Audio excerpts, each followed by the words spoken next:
நடக்கும் ஊர்வலம் உன்னோட கன்னத்திலே வைக்கலாமா?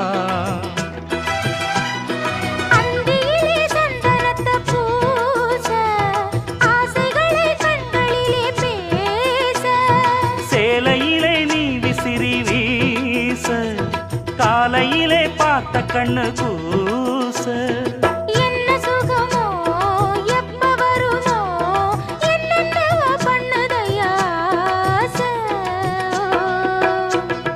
மலையோரம் மாங்குருவி மாவிலையில் பாட்டெழுதி பாடுதடி.